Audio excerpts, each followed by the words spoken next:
तो जी प्रश्न दे रखा है आपके सामने 29 नंबर का। अभी तक हमने 28 क्वेश्चन सॉल्व कर लिए हैं, जिसको करने में आपको ज़रा सी भी दिक्कत नहीं आई।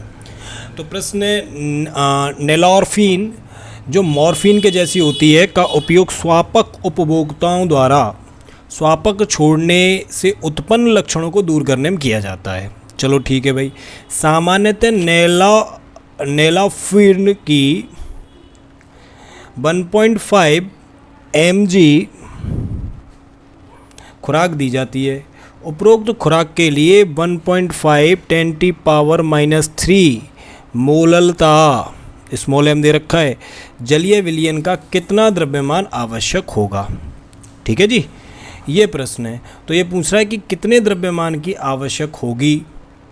उपरोक्त खुराक के लिए 1.5 mg खुराक दी जाती है नेलिफॉर्न की, और उसका जलीय विलयन हमें निकालना है। तो बेटा जी हमें करना क्या है कि यहाँ पर मोललता के फॉर्मूले में एक बात देखो भाई साहब, मोललता का जो फॉर्मूला होता है वह होता है विलेय के मोल। ध्यान से सुनना, प्रश्न थोड़ा डिफ़िकल्ट नहीं है लेकिन आपको समझ में आसानी से नहीं आ रहा। विलेय के मोल बटा विलायक का द्रव्यमान, बोलो जी यही होता है, गुणा 1000 कर देते हैं अगर अपन ने ग्राम में वेट को लिया है।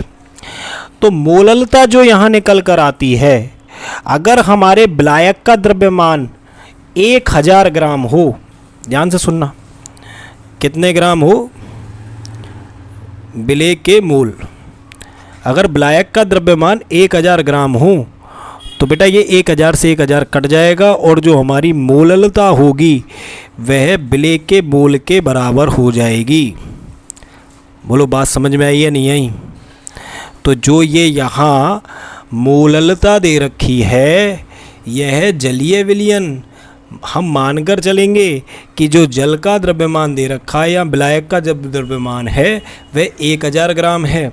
तो ये जो है मोललता ये विलेय के मोल है, यानी कि ये नेलॉर्फिन C9H21NO3 के मोल इसने दे दिए 1.5 × 10⁻³ मोल।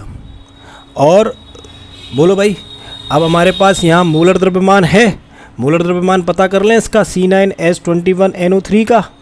बोलो जी कार्बन कितना होता है 12, कितने दे रखे हैं टोटल 19, प्लस हाइड्रोजन कितना होता है 1, टोटल कितने दे रखे हैं 21, नाइट्रोजन का कितना होता है 14, ऑक्सीजन का कितना होता है 16, और टोटल ऑक्सीजन कितने 3, टोटल करेंगे तो ये आ गया 311 ग्राम पर मोल। तो क्या अपन मोल की डेफिनेशन से यहाँ हम जानते हैं N = होता है W/m, तो हमारे पास जो W है वो हो जाएगा N × m। तो N कितना दे रखा है यहाँ 1.5 × 10⁻³ ठीक है मोल, और M कितना है 311 ग्राम पर मोल। तो बोलो भाई मल्टीप्लाई करेंगे तो हमें क्या इसका द्रव्यमान नहीं पता चल गया C19H21NO3 का। बोलो जी कितना आया, मल्टीप्लाई करते हैं तो ये आता है 0.4665 ग्राम। बताओ कोई दिक्कत आई किसी भी प्रकार की। ठीक है जी बोलो। अब ये बताओ विलेय का द्रव्यमान पता चल गया, विलायक का द्रव्यमान पता चल गया, कुल द्रव्यमान निकालना है। ठीक है तो यहाँ देखो भैया विलयन का कुल द्रव्यमान निकाल लें। तो विलयन का कुल द्रव्यमान हो गया, एक तो नेलॉर्फिन का द्रव्यमान W विलेय प्लस W विलायक, तो ये तो अभी निकाला है अपन ने 0.4665 प्लस 1000, तो ये हो गया 1000.4665 ग्राम विलयन का कुल द्रव्यमान। अब देखो बात क्या कह रहा है वो कि इतने विलयन में इतना उपस्थित है, समझना बात को, कि कुल विलयन के इस द्रव्यमान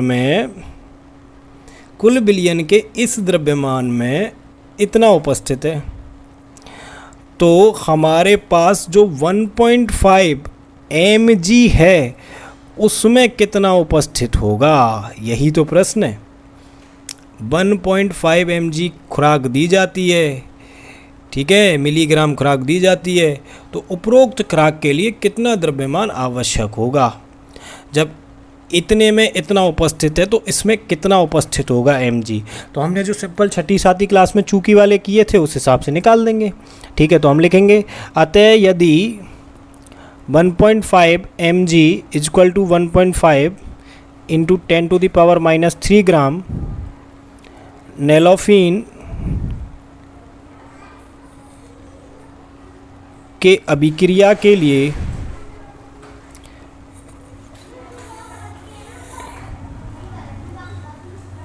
विलयन का आवश्यक द्रव्यमान होगा 1004.665 बटा 0.4665 मल्टीप्लाई बाई 1.5 इंटू 10⁻³ और इसको काटोगे पीटोगे तो ये आएगा 3.22 ग्राम। यानी कि इतने विलयन के लिए हमें मात्र 3.22 ग्राम नेलोफिन की ज़रूरत होगी। लिख सकते हैं कि हमें कितना जलीय विलयन चाहिए होगा इसके लिए। हम कहेंगे अतः 3.22 ग्राम जलीय विलयन की आवश्यकता होगी।